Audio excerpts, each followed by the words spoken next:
Thank you. First, let me welcome you once again to our press conference. The vast majority of our daily cases continue to be migrant workers residing in the Dama Trees.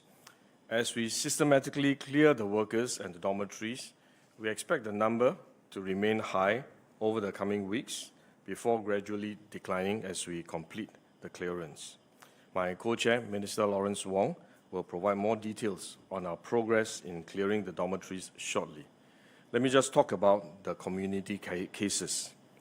Since the lifting of the circuit breaker some 1.5 months ago, the number of community cases has increased but continued to remain low, at about an average of 12 per day. In the past week, this is similar to the number in the first week of July. It will be useful for us to take a closer look at these community cases to better understand the underlying trends.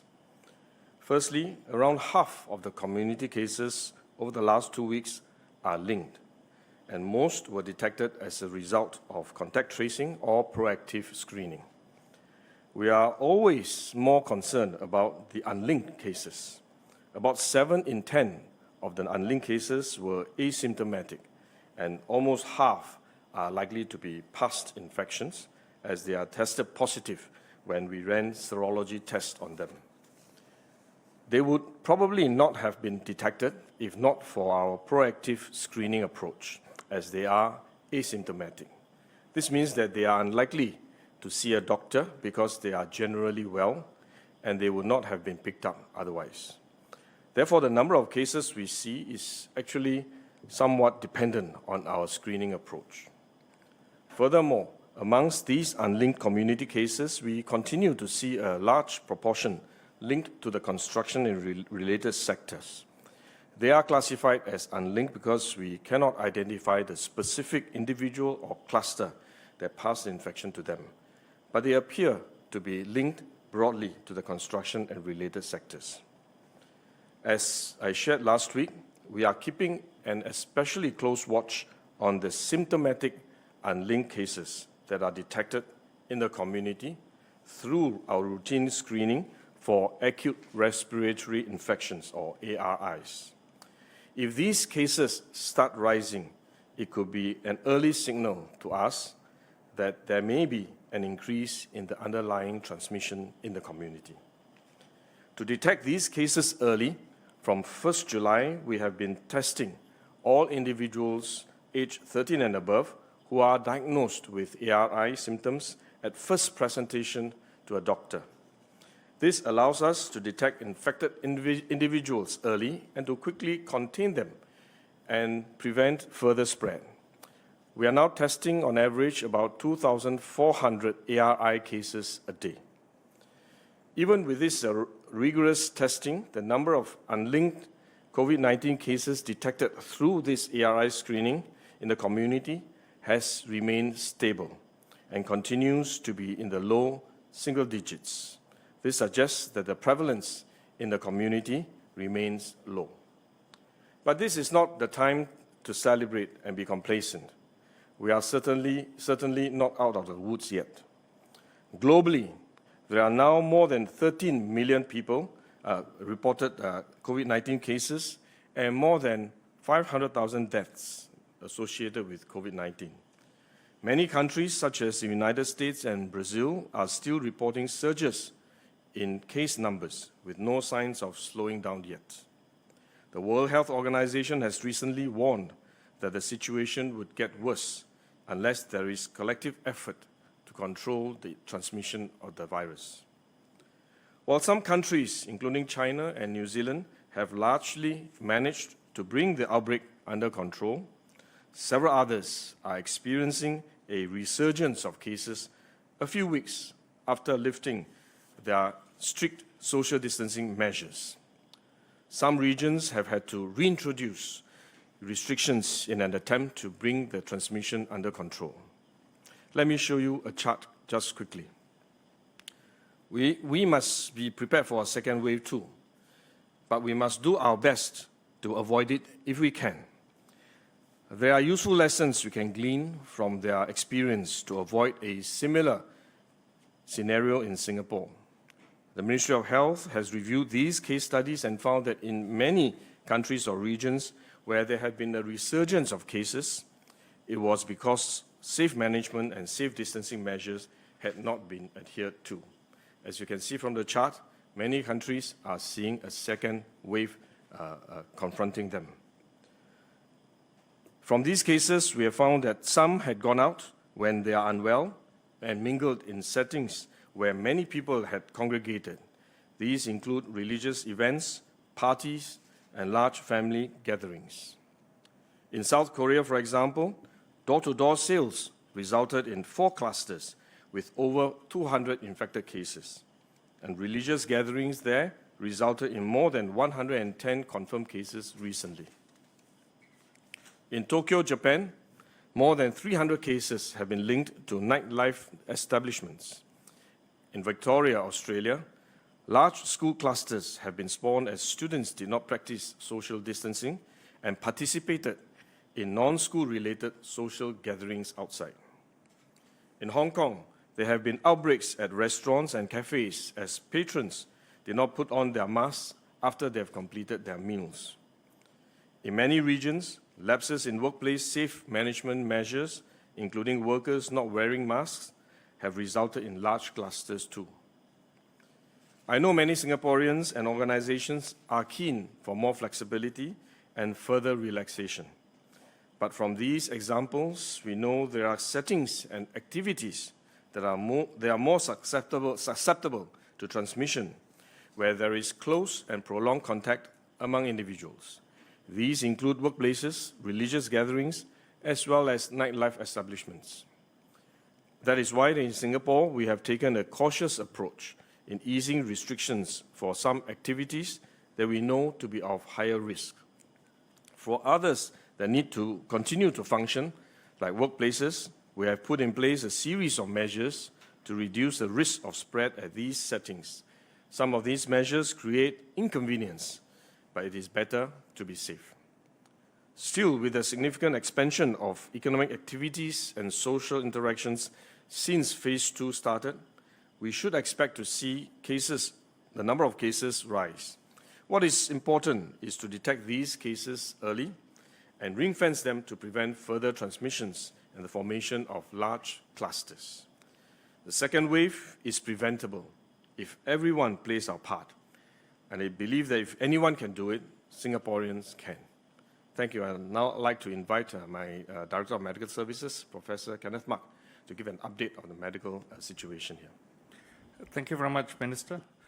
As of today, the 17th of July 2020, the Ministry of Health has preliminarily confirmed an additional 327 cases of COVID-19 infection in Singapore. As Minister has mentioned, the vast majority of these cases are work permit holders who reside in foreign worker dormitories. Based on our investigation so far, there are 9 cases in the community, of whom 6 are Singaporeans, all permanent residents, 3 are work pass holders. In addition, there were 3 imported cases who had been placed on stay-home notice upon arrival and who were tested positive while they were serving their stay-home notice. We are still working through the details of these cases, and further information will be provided through the press release that was issued, that will be issued later tonight.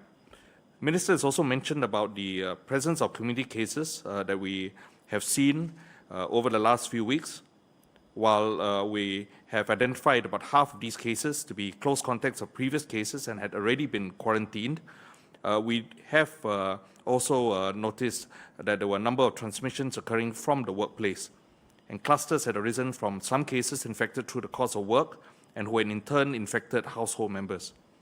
We continue to be aggressive about chasing these active clusters. We take aggressive public health measures to ring-fence and isolate all close contacts in order to disrupt any potential onward transmission.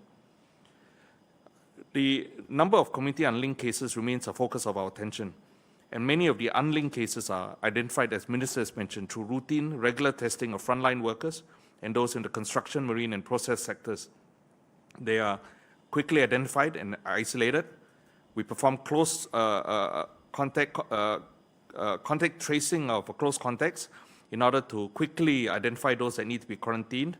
And a testament to the fact that we are able to throw a net quickly around these close contacts is evidenced by the fact that our interval between the date of onset of symptoms to isolation continues to decrease for all our community cases. And we are able, on average, to isolate community-linked cases within a day, if not 2 days. So that allows us to be effective for throwing a net wide. We had in the previous press conference also updated about our contact tracing and screening efforts based on a cluster of cases in a housing block in Tampines Street 11. 152 residents and 25 visitors had been contacted when we screened 57 households. 123 persons had taken up our offer to undergo PCR testing, and I was pleased to note that all had negative results. The residents and visitors remain under phone surveillance, and we want to confirm and ensure that they remain well. We continue to perform surveillance testing in the community, as the Minister has shared, and indeed, we have seen those numbers come down very steadily since we've moved into phase 2.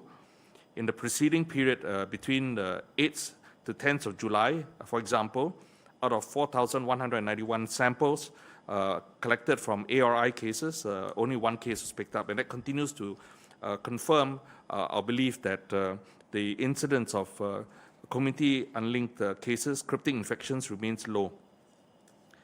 When we look at various indicators like the reproduction number to identify how cases are transmitting in the community, that has been consistently well below 0.5, which continues to be a testament to our aggressive attempts to isolate and ring fence. We note that the number of imported cases has risen in the last 2 weeks. The Minister has alluded to that. A number of the imported cases come from the Indian and South Asian subcontinent. Many were Singapore citizens or permanent residents returning to the country. These cases were all placed on SHN, isolated immediately on arrival, and tested while on SHN, and there has not been any risk to the community as yet.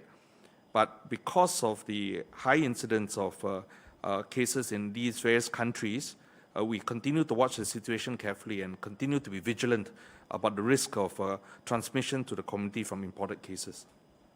Thank you. Good evening. I'll give you an update on some of the work that's happening with regard to the clearance of workers and dormitories. We are in the final stretch of this clearance work. Thus far, we've used a combination of different techniques, including serology tests and PCR tests to clear the workers, and we've been making good progress. So in this final stretch, well, I should say that up to now, we have around 230,000 workers. 230,000 workers have either recovered or have been tested to be free from the virus. These are workers in the dormitories, be it purpose-built dormitories or factory-converted dormitories. Altogether, we're dealing with about 300 over 1,000. So we have made good progress in clearing 230,000 of them. The remaining workers that we are looking at, most of them have been, all of them have been isolated. In fact, they are mostly waiting for their final exit test, as it were, to be tested at the end of isolation, and then we decide whether they are negative, or if they are positive, we send them, we provide the necessary treatment for them. So in this final phase, many of the workers have come from dormitories with higher prevalence. And so in this final phase, as we clear through this last group of workers, we are finding more of them to be tested positive at the tail end or at the final test. And that's why you've seen some increase in the COVID cases from the dormitories in recent days, including today. We expect this trend to continue over the coming days, but the main point is we are completing the clearance of all the workers in the dormitories quite soon. We believe that by mid-August we can complete this work, possibly even earlier than that. So we are doing everything we can to complete that work and to allow the workers to resume work safely thereafter. So this is an important milestone, the fact that after the clusters in the dormitories flared up, we've had to manage, contain, and control the flare-up in the clusters, but now we are reaching the final stretch and are able very soon to complete the clearance of all the workers, all the dormitories, and eventually have these workers back at work. The second front that we have to deal with, besides the dormitories, after we've done the work on the dormitories, the second front that we have to deal with and to be very vigilant on, besides dormitories and community, is imported cases, as we had to in the past. Because as you heard just now, the external environment remains one where the virus is spreading quickly, and even in countries that had controlled the virus successfully before, they are now seeing a resurgence of cases.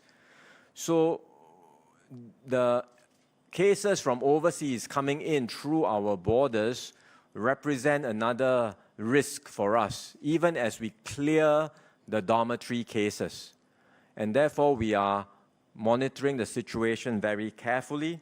Our overall advisory remains for everyone in Singapore not to travel, to avoid all travel. That remains the overall posture for now. At the same time, we are assessing the situation in various countries. Earlier, a few weeks back, we had adjusted our border measures to allow travelers with recent travel history in certain areas where we assessed the virus to be under control. When these travelers enter Singapore, we allowed them to serve their 14-day isolation period at home, in their place of residence, instead in place of a dedicated facility. In other words, they serve their stay-home notices at home instead of a hotel. That was a move we made earlier. But we have updated our assessments based on the latest situation. And given the resurgence of cases in various places, we have decided to change the advice or the requirements for travelers with recent travel history, including transit to Australia, the state of Victoria of Australia, Japan, and Hong Kong. Travelers with recent travel history or transit in these areas will now be required to serve their stay-home notices at dedicated facilities instead of their own place of residence. And this will apply to all travelers with recent travel history in these three areas entering Singapore after 19th of July 2359. So this is the change we are making. Again, it's, I think, not something new because, as we have repeatedly emphasized, our border measures are not static, they are not cast in stone, and we are constantly reviewing, updating them based on our assessment of the viral situation around the world in different countries. So this is one move that we are making now, and we may well make further moves as we assess the situation. The long and short of it is the fight against COVID-19 is not over. We've said that repeatedly. And again, it bears emphasis. This is a long fight for the world as it is for Singapore. And you can see around the world now, the number of cases globally continues to rise. It's not plateauing. It is rising. In some countries, you're seeing resurgence. In some countries, it has not even been controlled at all, and the cases are still accelerating. So we really need to remain vigilant both at our borders in terms of the measures we have in place at our borders, as well as within our community to continue to ensure that we control the infection and control the spread of the virus within our community. And we need everyone to cooperate and do their part in terms of individual actions and social responsibility too. And if we do all that, we have a good chance of continuing to keep COVID-19 under control while we progressively reopen our economy and our society. Thank you. Thank you. I now welcome questions from the journalists. Thank you, Ministers and DMS. We will now start the Q&A. Please use the raise hand function on Zoom if you want to ask a question. Before asking your question, please state your name and organization. We will unmute you before you ask your question and mute you thereafter. Please be reminded that you should only ask one question each time in order for us to accommodate more questions from everyone. Please also wait until you are spotlighted before you ask your question. May we have the first question from Audrey from ST, please? Hi, thank you for the presentation and the updates. My question is about the foreign worker dormitories and the cases there. Can I just check with the task force about, since it has been about 4 months since the workers there were started to be isolated, so would the ministry be able to update about why it took so long for all the foreign workers there to be tested? And also, Minister, you mentioned earlier that the dormitories at the tail end of the testing procedure have a higher prevalence. So why is this the case, and why were they only picked up at the tail end of the testing process? Thank you.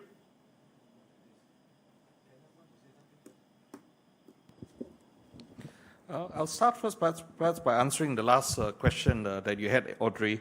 It's not that we are now finding that dorms have higher incident prevalence compared to before in a belated fashion. In fact, as part of the strategy for clearing dormitories, we found that it was easier to clear the dormitories with lower prevalence, and therefore that was a priority for the interagency task force. However, now that we've cleared quite a number of the migrant workers living in these dormitories, we're now coming to the dormitories with higher prevalence, and they take a little bit longer to clear the entire worker population within these dormitories. And therefore, this final stretch will take a little bit more time for some of these dormitories compared to the dormitories that were tested as a priority in the beginning with lower prevalence. So that's not to say that we're only belatedly finding higher prevalence in some of these dormitories. In fact, we were already aware that the prevalence might be higher in some of the dormitories, but it was easier to clear those with lower prevalence much earlier, and therefore those were prioritized in the overall clearance strategy. It takes time for 300,000 workers to be cleared. It is not easy to do so in some of the dormitories because of the design of the dormitories. We have to take that into account as well. There's a need for isolating workers during a clearance process to make sure that those who are infected do not then continue to circulate, infect others within the workers. And therefore that careful, calibrated approach towards clearing the dormitories to prevent further dissemination of infection during the clearance strategy, what has led to a much longer, more paced out strategy and approach that the interagency task force has taken. They've used a variety of different testing strategies to do so. And what is important as a priority for the task force is to make sure that once a worker is cleared, a dorm is cleared, the blocks are cleared, that we also make sure that we put the control mechanisms and measures in place to prevent reinfections or those who are cleared not to have infection, that we continue to protect them and so that their risk of getting infections is well mitigated. So that requires quite a bit of deliberate thought and planning and strategy, and it's led to a much more drawn-out process. I would just to add that I think we've tried to elaborate or explain the scale of the operations that's needed to go in to control initially the spread of the infection across all dormitories, be it purpose-built dormitories or factory-converted dormitories covering 300,000 workers, is really quite enormous. And those of you who have been covering this from the start know the massive efforts that have gone in by thousands of frontline officers to, initially decant the workers from the dormitory sites to decanted sites, and then to put in place safe management measures within the dormitories, and then to look after the well-being and welfare of the workers. All that helped to slow down the spread of the virus within the dormitories. But you have to keep the workers in situ because you don't know whether they are cleared or not yet. And then after you have controlled the spread of the virus, you begin a process of systematically, block by block, clearing each block of workers. And even when you do that, it's not a simple process of do one time test, because each time you do a test, you get a group of workers who are tested. If everyone tests negative, then not so bad. If you know that the entire block is clear, but this has not happened, right? Neither has it been the case that everyone tests positive, because the safe distancing measures do help to slow down the spread of the virus. But that also means that every time you go into a block, you end up with a certain percentage that are positive, a certain percentage who are test negative. And then when you have to deal with that, you have to restart sometimes the process of isolating the workers, another 14 days of isolation, and then it repeats block after block after block across multiple dormitories, across 300,000 workers. It is quite a massive undertaking, and to be able to complete this very soon, I think is credit to the hard work of everyone who has been serving on the front line. We would not have been able to do it without all their sacrifices. Maybe I should just add to say that there is this incubation period that we always forget. Once you test the worker that is negative, if it's positive, then that's quite conclusive. Then you have to send him for medical care, whether it's in the community facility or in hospital, depending on the situation. But if it's tested negative, it doesn't mean that he is not infected, because you still have to quarantine him, you still have to observe him for the next 14 days. And if he's cleared after that, and you still have to test him again, because he may be asymptomatic. So he may look well, but in fact he's infected. So you have to retest him again. And if he turns out positive, then you have to go backtrace again to see when was he infected, whether there were other close contacts that you need to ring fence, you need to quarantine. So it's quite a protracted process. And therefore, I think a couple of weeks ago, we did a presentation and shared the whole process of clearance of the dormitory and the workers with the media, so that there's a better understanding of how the whole system works. And it's also an opportunity to explain why sometimes it takes quite an extended period of time before we are able to finally clear everyone. We need to do that in a systematic way, a combination of isolation, serology tests, PCR tests, and a mix of them in order for us to effectively clear everyone. And at the same time, we also need to clear the dormitory to ensure that as the workers go back to the dormitories are clean. They are not infected. This way, we will make sure that they are not reinfected again after they have been cleared, and then go back if the dormitory still has infections, transmission, and then they get infected. So I think it is important for us to understand that actually it is a systematic way and quite an extensive process that we need to go through to ensure that all 300,000 workers are cleared of this infection, are able to return to work. Thank you, Ministers and DMS. Can we have the next question from Hiai from Zaobao, please?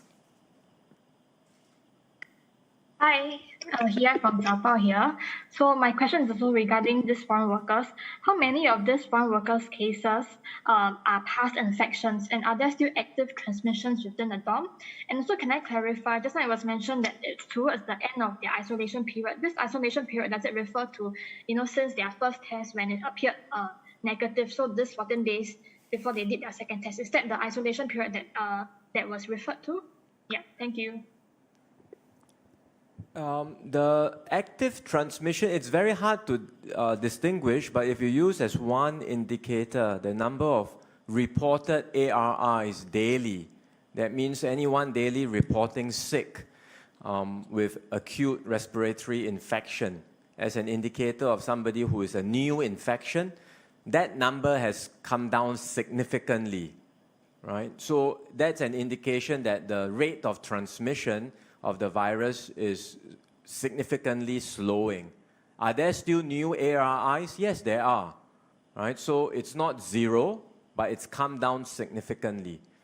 And when we look at the final batch of each time now when we do a sweep and we test and the final exit test, and they are positive. Many of them are asymptomatic, and we believe older infections. As to your answer about, or your question about whether when we talk about many of them are already isolated and we're talking about the tail end of isolation, we do a final exit. Whether this is the final 14-day, some of them may have had to do multiple periods of isolation. It really depends on the different circumstances they are in, right? But we're talking about indeed having served isolation period, that towards the end, we will do a final COVID test to test all of them. And as we do so, the ones who get picked up to be positive, then we will treat them accordingly. But these are the cases that we are reporting now as we finish the clearance of the remaining workers who are still in the dormitories and not cleared yet. Thank you, Minister. Can we have the next question from Kai from Channel 8, please?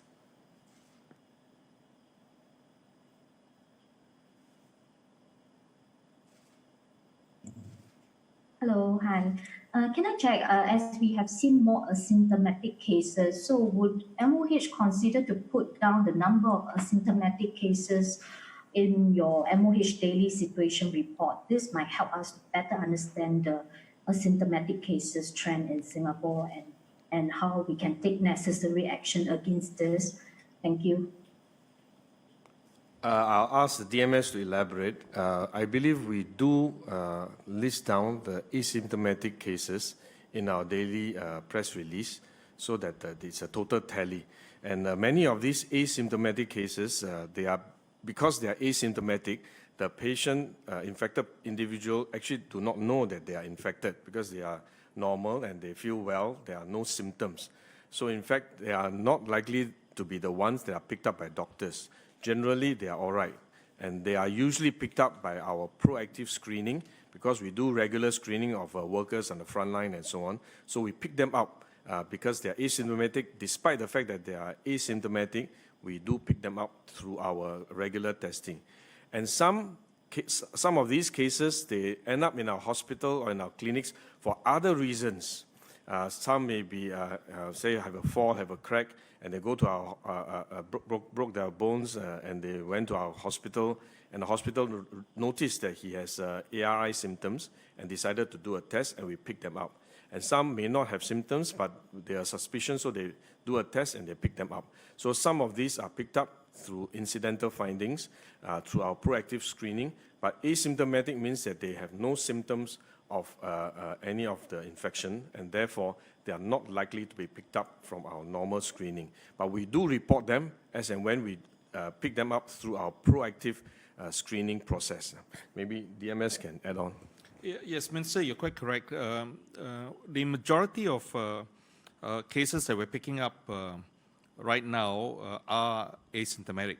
And at the time in which they are tested, many of these are coming through our routine regular testing, as we mentioned earlier, of either frontline workers, those who are working in the construction, marine, and process settings. Perhaps in the community, I don't have the figures offhand for the dormitories, but in the community, I seem to remember a figure of about 7 in 10 of these cases being symptom-free at the time they were tested. And in fact, at least half of these, when we carry out further investigations and testing, have led us to believe that, in fact, they were old infections because they either had a positive serology test or some other features that suggested that this is likely to be old. And many of these were without symptoms. However, I hesitate to answer your question definitively because there is a difference between a person who is completely asymptomatic through his or her entire course of illness versus a person who was asymptomatic at the time he or she was tested, but perhaps a day or two later then manifests with some minor symptoms. That would perhaps be better categorized as being pre-symptomatic, or at the very least, these two groups would be symptom-free at the time they were tested. So for that category, symptom-free at the time they were tested, at least 7 out of 10 of our community cases fall into this category. Thank you, Minister and DMS. Can we have the next question from Ishka from Bloomberg, please? Hi, thanks for holding this briefing. I just want to understand with the resurgence of cases in many countries, how does that affect your plans for creating travel bubbles with certain jurisdictions? And what's your advisory for the entire of 2020? Should Singaporeans not be traveling at all? Thank you. Well, the situation is dynamic and is changing very quickly, so we continue to monitor. But as of now, we are saying the travel advisory remains unchanged, which is not to travel. We don't see this changing in the near term. I can't say how it will whether or not it will be updated differently, say 3 months from now, 4 months from now, but it's very hard to predict. But what we can say, looking at the situation, is that the COVID infection around the world is unlikely to go away at the end of the year. It will continue to be with us even till next year. And in fact, at the end of the year, experts are worried about a major second wave coinciding with the flu season. So it's unlikely that we will, see a improvement in the situation in the near term, which means that our travel advisory position is unlikely to change in the near term as well. With regard to the green or fast lane discussions or negotiations we are having with different countries, we continue to continue these discussions with various countries where we assess the situation is under control. It doesn't, I think we have to be realistic too in recognizing that the situation in any country can vary from time to time. A country may have the situation well under control, today, but then later on, you may well see a flare-up because of something happening, right? A resurgence because of the behaviors of certain community groups or some lapse in control measures. This can happen to any country. So that shouldn't stop us from proceeding with the green lane negotiations, so long as the country that we are talking to has the appropriate control measures, and there are, remember, with green lane arrangements, testing in place. It's not just free for all travel. A traveler coming through on a reciprocal green lane has to abide and comply with certain control measures, including testing at point of departure, testing at point of arrival, and then following a very strict and controlled itinerary. So with these control measures in place, we generally would continue these discussions, and so long as both sides are agreeable, we will want to proceed with the reciprocal green lane as much as possible and allow essential business travel to resume in a safe and controlled manner. This will not apply to mass tourism travel, right? That, I think, will not happen anytime soon. Okay, thank you. Thank you, Minister. Can we have the next question from Nicholas from Yahoo, please? Hi, this is Nicholas from Yahoo News Singapore. So it's been exactly 1 week since the election. More than 2 million people went out to vote, and there were reports about lack of laws at polling stations and resulted in an extension of voting hours. There were also multiple instances of large crowds gathering, especially on election night. So given all this, does the MTF still believe it was safe to hold the election? And is it concerned that election clusters might emerge in a week's time? Well, I mean, I believe the elections department did their very best to conduct the elections in a safe manner. They have recognized publicly there were areas that can be improved, and they have said that they are looking at the areas that, reviewing all of these areas. But by and large, if you look at the actual conduct of polling, and all of us were around, including members of the media, these are conducted in open spaces. The time spent in, even if you are queuing up, it's not as though there's close contact in terms of touching, talking, but people are spaced aside, spaced apart, and then you go in, you do not talk to anyone in a very prolonged manner, and then you cast your vote, and there are sanitizers provided, a whole range of different safety protocols were put in place. So I believe the elections department have done its best to put in place the safety protocols and measures for the conduct of the elections. Whether or not anything happens after this, whether there will be any case emerging, we will not know now, but if it does, we will know later, and then we will report and highlight accordingly. So I think let's not jump to the conclusion just because we see queues forming. Queues form everywhere, not just when people go and cast a vote. Queues form in F&B outlets, queues form in hawker centers, in markets, so there are queues everywhere. Right? Queuing per se is not an activity that would necessarily cause the transmission of the virus. But what we all need to do is to make sure that, once again, whether we are queuing up for something, whether we are going out to purchase something, or for any other activity that is permitted, each individual must continue to exercise responsibility for his or her actions. That's really the bottom line. If you are sick, for example, and you continue to go out, it doesn't matter whether it's for the purpose of going out to vote, or for the purpose of going out to work, or for the purpose of going out to an F&B outlet. That irresponsible action by somebody who is sick and continues to go out despite knowing that they have symptoms will lead to a cluster, potentially lead to a cluster forming, regardless of the kinds of activities they are engaging in. So I think let's have some perspective about what are the risks and why it is so important that all of us continue to exercise individual responsibility for our own behaviors. Thank you, Minister. Can we have the next question from Cheryl from CNA, please? Hi, good evening. I just want to ask for an update on our testing capacity. How far are we along in terms of reaching the 40,000 tests per day goal, and what is perhaps holding us back? Are we looking at a shortage of kits or a shortage of staff? Thanks.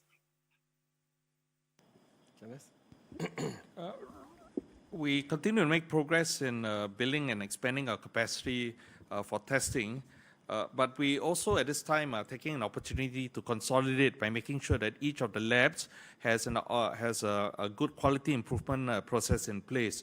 We're always mindful that that the labs need to maintain a high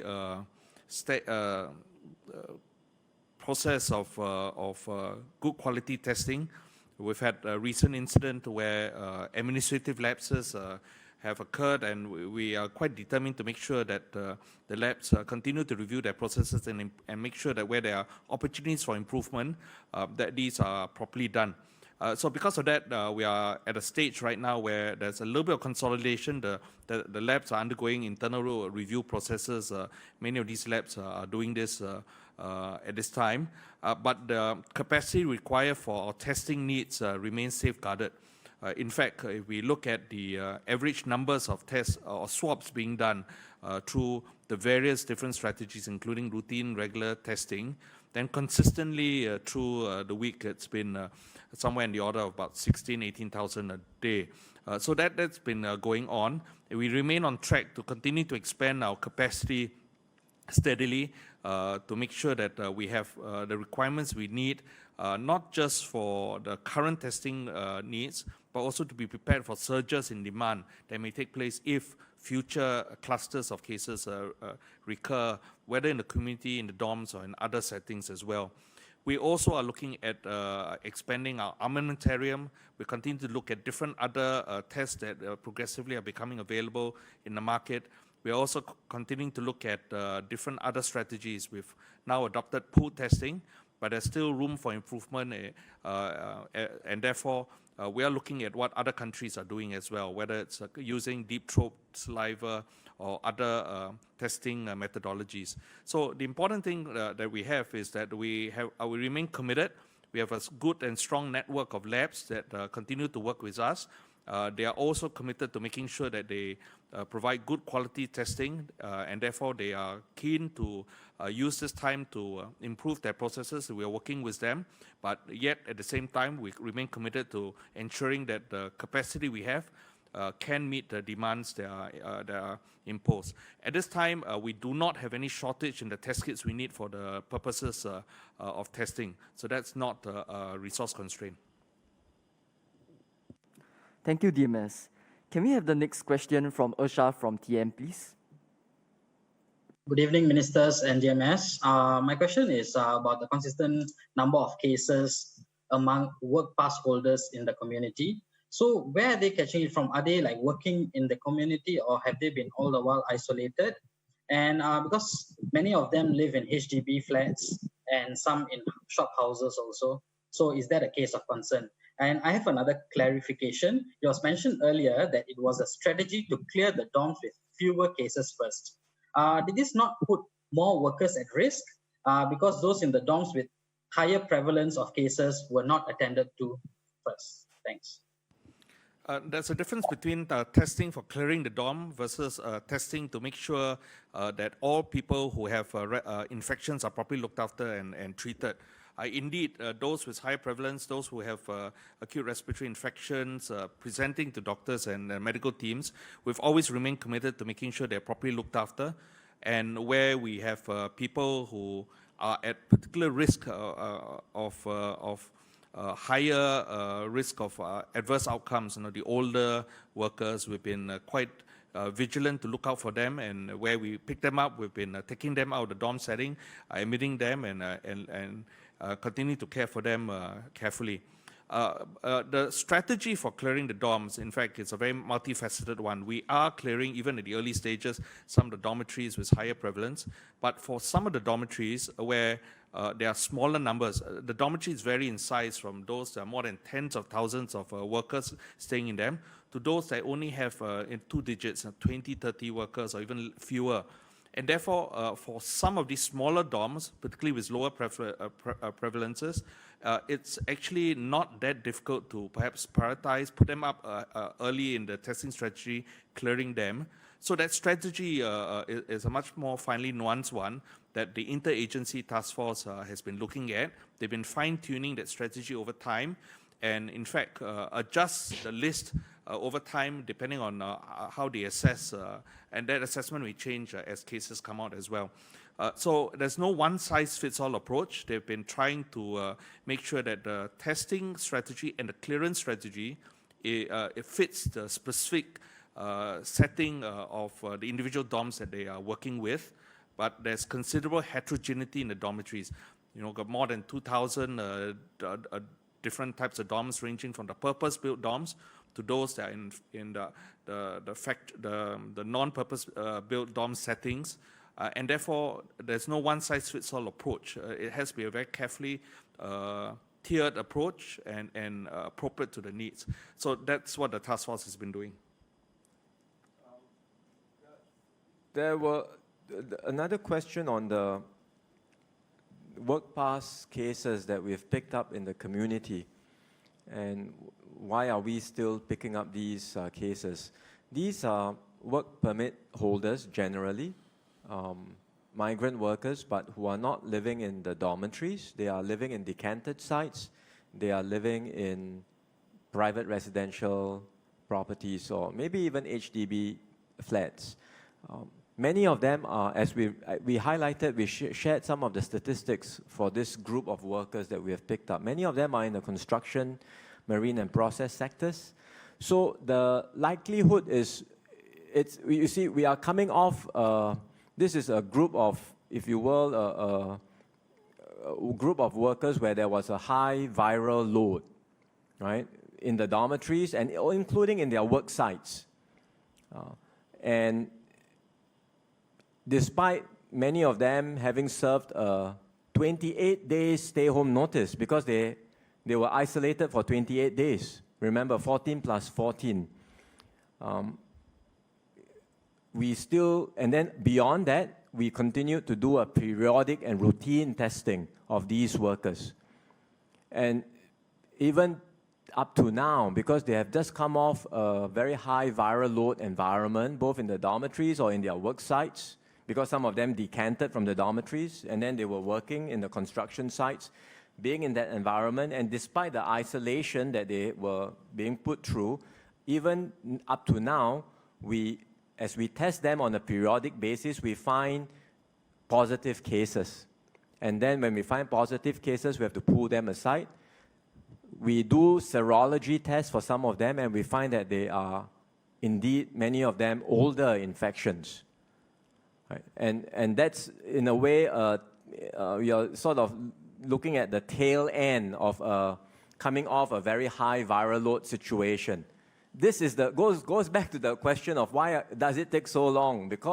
Precisely because if you have the infection, we know that somebody who is COVID positive can still test positive weeks, even more than a month later. That person can still be picked up as positive case.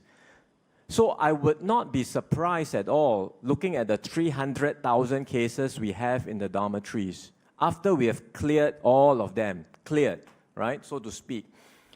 We will still commit to do periodic routine testing of all of these workers once every fortnight. And I would not be surprised at all that we will still pick up positive cases. And many of them may well be older infections, but it may very well happen. Just as we are seeing this for workers in the community, I think the same situation will arise later on for workers in the dormitories. And so I think we need to understand this arises partly because not all are new infections, older infections. When you have been infected, you may still test positive for COVID for quite a while. And even after isolation, as we just described, even after serving an isolation period, it's not foolproof.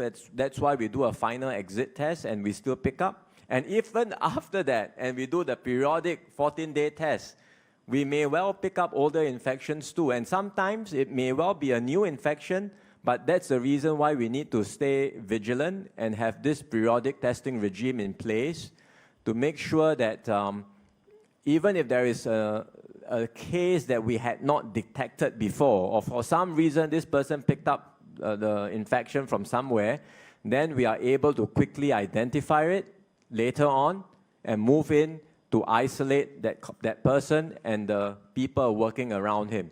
So it simply means that we need continued vigilance around dormitories, around workers in high-risk areas like construction activities, and we just need to continue to pay attention to these areas.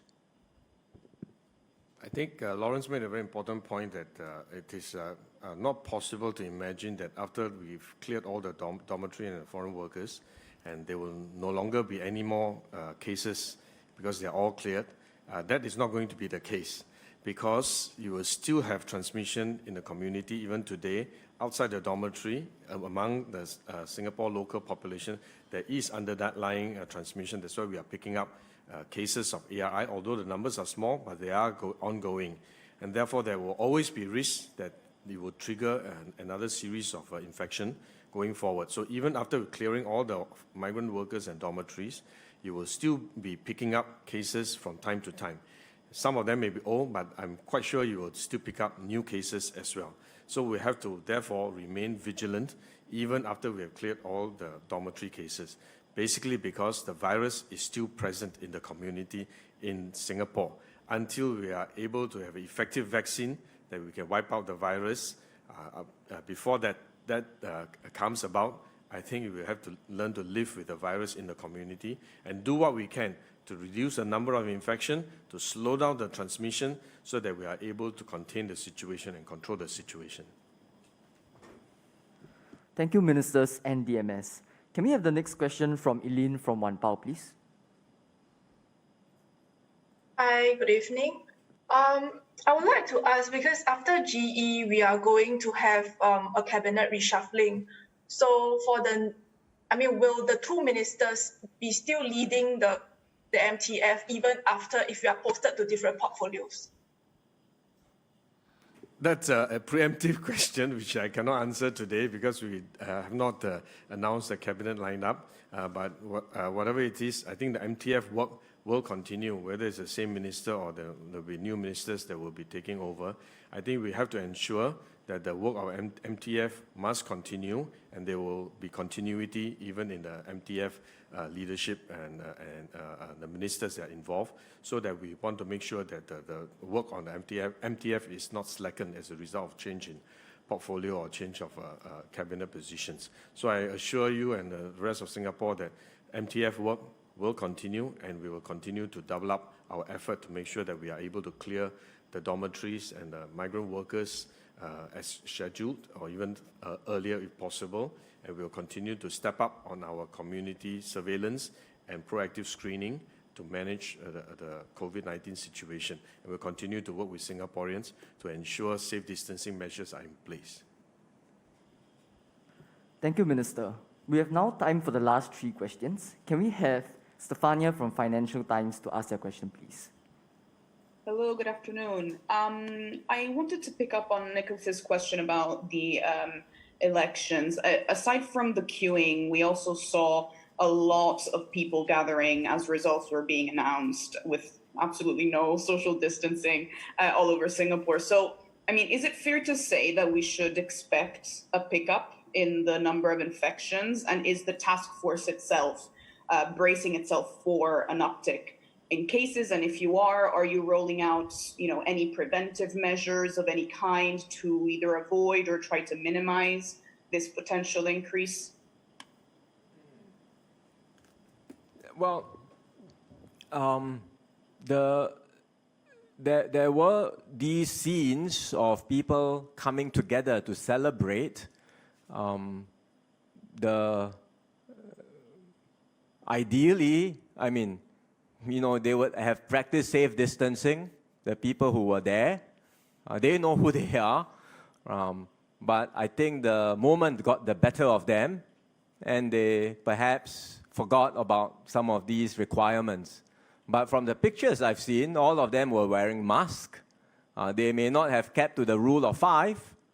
And if we can find out who they are, and we have a means to, we might be able to identify and take them to task. But I think if you look at the numbers, there are quite a number of them. And if you look at the contact that they had, I'm not sure that they were, in close contact for a very long time. But in any case, whether it's that particular moment in time, one night, or whether it is, as I said, other lapses that may happen outside of that moment, it can happen in a community, it can happen anywhere in Singapore. I think it comes down to the basic point. Anytime there are lapses by any individuals, there will be a consequence, potentially. And all of us just need to remember that point, that it's very basic, right? Anytime anyone decides to abandon caution, things that it's okay, I do not need to abide by the safe distancing measures, they put themselves and they put the whole country at risk. Unfortunately, this appears to have happened in that particular incident, and I would imagine it would not be the end of it. There will be many other incidents where lapses do occur.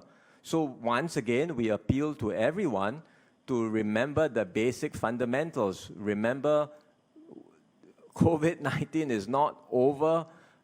Do not be complacent. Do not assume that we've got testing, we've got tracing, we've got all of these measures, and therefore it's okay. We only need to look at the evidence around the world, and that's why we've also highlighted what is happening now in many other countries where they had successfully controlled the virus, but due to a whole range of lapses with regard to safe distancing by individuals or by different groups, they see a major resurgence of the virus. We would like very much to avoid this outcome. We are trying our very best in the task force, in the government, all the officials are all out trying their very best to enforce the rules, to identify early any case, and then to ring fence and contain and isolate any suspect cases. But we cannot do it by our own. We need everyone to cooperate, and that's why it is so important that every Singaporean, everyone does their part. I will point out that we've been keeping a very close watch on the numbers of cases that come on a daily basis. We've been doing this for quite a while. When we moved from the circuit breaker to phase 1, I was keeping a close eye to make sure that there would not be an increased number of cases as we transited into allowing some resumption of activities in the community. I continued to be vigilant about this when we moved from phase 1 to phase 2, and therefore it's still a concern for me that the numbers of cases may rise in the community. I'm not focused entirely just on the GE or post-GE setting. There are many other opportunities where just a breach in the safe distancing, safe management rules, if people are complacent and they lose their discipline, we can easily see clusters form. And this has been the case ever since we moved towards into phase 2 with many other activities occurring. We've seen already some cases where there have been people who have not followed those rules, whether it's playing badminton, gathering in larger groups. And we continue to remind all Singaporeans and residents to please play your part, be socially responsible, wear your mask, keep your distance, protect the more senior people we have in our community, in our families. Try to keep your visiting and your movements outside the home to a minimum. Where possible, try to work from home. The entire situation of having more cases in the community can be mitigated if everyone does his part. But from the public healthcare system point of view, we will continue to be vigilant. We have stepped down some of our facilities and resources because our numbers have come down, but they are not taken out of service. They remain in reserve. They can easily be stepped up if we need to, if the cases in the community rise again. And therefore, this is something we will continue to track and monitor through the days, through the weeks ahead. I should add that I shared with all of you the few charts just now about the different regions seeing a second wave. And those second wave are not a result of any election in those regions. And second wave do occur and can occur regardless of whether or not there's an election. What is important is each and every one of us play our part to remain vigilant, even now and going forward. Never let our guards down, because today numbers are low and we decide to celebrate and relax. I think that would be the biggest mistake. So we must continue to remain vigilant, and every effort counts. Because if you look into the study into detail of the cases that I mentioned earlier, some examples I gave, one or two single incidents can spark off 100 cases, a big cluster. And we have seen that in our SAFRA and so on clusters. So therefore, we have to do our bit and to try our level best to contribute to this effort of controlling COVID-19. So every bit of effort will count towards this ultimate outcome. So I urge everyone to work with us, to exercise caution, to be serious about safe distancing, keep ourselves safe, and keep our family members and our friends safe. Thank you, Ministers and DMS. Can we have the next question from Claudia from Business Times, please? Hi, good evening. My question is, so what is the threshold of average weekly community cases before the task force will actually consider tightening existing safe distancing measures? And also, do you foresee a prolonged phase 2 going into Q4? Thanks. So far, our number of community cases have remained low, as I explained, and we are looking not just at the absolute number. Of course, if the numbers are low, then it assures us that our safe distancing measures are effective and we can continue our journey of this phase 2 opening, and hopefully in time to come we will reach phase 3. But if the numbers go up, rather than a hard threshold beyond which we trigger another circuit breaker or below which we just remain happy. But when the numbers go up, we do need to look at the nature of the numbers. That's why I gave a quite extensive explanation of the community numbers just now to explain that the different categories of numbers that we are looking at, whether or not they give us an early signal of this rising transmission in the community. And that is so, then we will be alerted and then we need to react. And how we react also depends on the nature of the transmission. And so far, as I mentioned, many of our community cases are related to construction or related activities, and therefore we continue to be quite vigilant and quite tight in our control of construction activities, including regular testing and screening of workers who are in the construction sector. So this is how we will apply very targeted measures. Even as the numbers stay low, as Minister Wong mentioned, we are now adjusting our border control measures, our SHN measures for specific selected regions and countries, so as to ensure that the risk of imported cases are reduced. So even at the low level of community cases, we will continue to monitor and adjust our measures as we go along. And these measures are likely to be more targeted, and we hope that we don't have to reintroduce a broad-based circuit breaker like we have done before, and more likely to be very specific measures targeted at specific areas where we identify as high-risk areas or activities. One example, as I mentioned, is construction sector, which we continue to tighten and continue to monitor and to make sure that we do not have a problem in the construction sector. Basically, we will try our very best through a whole range of measures not to have to go to another broad-based circuit breaker or lockdown for the whole of Singapore. We want to avoid that.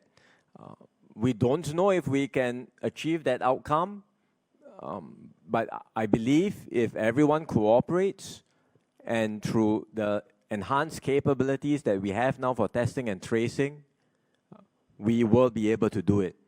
But again, it cannot be done by the government alone. Everyone must do their part.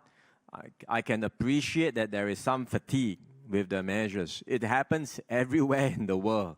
It is very hard to say, you have to limit to your contacts to a certain number of people, you have to keep wearing a mask every day, and you have to restrain from all the usual things that you would like to do. I can appreciate that there is a fair bit of fatigue out there, and this happens everywhere. But really, it comes down to all of us staying disciplined, being vigilant, and recognizing how real the risks are, even today. So if we all maintain and do our part, then through all that we have described, the ability to go in quickly, do very aggressive testing and tracing, we can also go in quickly to do localized restrictions, like shutting down premises where we believe might be of higher risk, or putting in place local control measures. And then we might be able to maintain on this path of phase 2 for a while without having to without having to activate another circuit breaker. Through these local control measures, we could keep the infection under control. And if we have confidence, we might progressively, as we have said, allow some easing within phase 2. Not immediately, but we monitor the situation over the coming weeks or months, some easing around the number of people who can gather together, the number of people who might be able to, for places of worship, for example. So we might consider some of these moves for duration of phase 2. But as we have said before, phase 2 is likely to last for months. That means we are still in the early stages of phase 2, so we should expect quite a bit more time to continue in phase 2 in this sort of environment where we have a whole range of control measures in place before we can even think about what it might be, what phase 3 might be. One of the questions all of us get asked a lot is, when will phase 3 happen? and again, we need to mentally prepare ourselves. Phase 3 is not going to happen anytime soon. Right? Within phase 2, we will be able to relax some measures if we all do our part and cooperate. But again, that's not a given. We may have to also apply a few more restrictions if the need arises, as we are doing today for the border measures. We have just tightened up for a few places the SHN requirement. So we will be in this situation where we assess the risks, apply new restrictions from time to time, perhaps also allow for some relaxation. But with all of this, hopefully we can avoid another circuit breaker. But at the same time, we should be prepared that it will not be live as what it was before the circuit breaker. We are not going back to life before the circuit breaker anytime soon. Thank you, ministers. Can we have the final question from Pei Ting from Today, please? Hi, this is Pei Ting from Today. Could you address if there has been a change of stance in enforcement, seeing that like some enforcement officers might be present in like, let's say, when there were large crowds after the results were announced, and seeing that some of them might have taken a step back in taking action? Had there been a change in the stance of enforcement? There is no change in stance of enforcement. In fact, the enforcement officers will continue to be deployed, and they will, including the safe distancing ambassadors, and they will continue to take action as and when necessary. But again, once again, we must appeal to everyone's, every individual must have that basic understanding. No amount of enforcement can work if the whole country wants to go for a celebration. How? What amount of enforcement will be effective if everyone is in a celebratory mood and wants to go out and have a big party? It's not possible. So enforcement is important, measures are important, but individual responsibility is key and crucial.